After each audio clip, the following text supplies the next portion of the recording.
ఇరాన్లో ఒకవైపున ఖొమైనీకి నివాళులు అర్పిస్తున్న సందర్భంలో 86 ఏళ్ల ఖొమైనీతో పాటు ఆయన కుటుంబ సభ్యులు కూడా ప్రాణాలు కోల్పోయినటువంటి నేపథ్యంలో 4 నెలల తర్వాత వీళ్ళ అంతిమ సంస్కారం నిర్వహిస్తున్నారు. ఇరాక్లో ఉన్నటువంటి 5 నగరాల్లో 7 రోజుల పాటు అంత్యక్రియలు జరగబోతున్నాయి.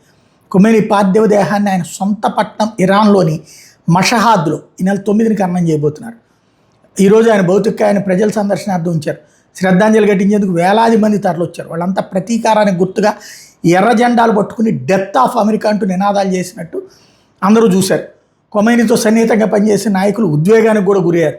విదేశాంగ మంత్రి Abbas Araghchi, parliament speaker Ghalibaf ఆయన గుర్తు చేసుకుని కన్నీళ్లు పెట్టుకున్నారు. అదే సమయంలో డొనాల్డ్ ట్రంప్ ఇరాన్ని రెచ్చగొట్టేలా వ్యాఖ్యలు కూడా చేశారు. ఇరాన్ని మేము చిత్తుగా ఓడించాం, దాంతో వాళ్ళు రాజీ కోసం తీవ్రంగా ప్రయత్నిస్తున్నారు, మనం మంచోళ్ళం కాబట్టి అంత్యక్రియల కోసం వీక్ ఆఫ్ ఇచ్చామంటూ డకోటాలో నిర్వహించిన కార్యక్రమంలో మాట్లాడడంతో గిలగిల్లాడిపోయారు, కసెక్కిపోయారు అక్కడ. దాంతోనే మరింతగా నినాదాలు చేశారు, డెత్ ఆఫ్ అమెరికా అంటూ. అలీ ఖొమైనీ అంత్యక్రియలో కుమారుడు మొక్తజా ఖొమైనీ మాత్రం కనిపించలేదు. యుద్ధం ప్రారంభమైన దగ్గర నుంచి ఇప్పటి వరకు కూడా బయటకు కనిపించకపోవడం కూడా తమ శక్తి అని అమెరికా భావిస్తోంది.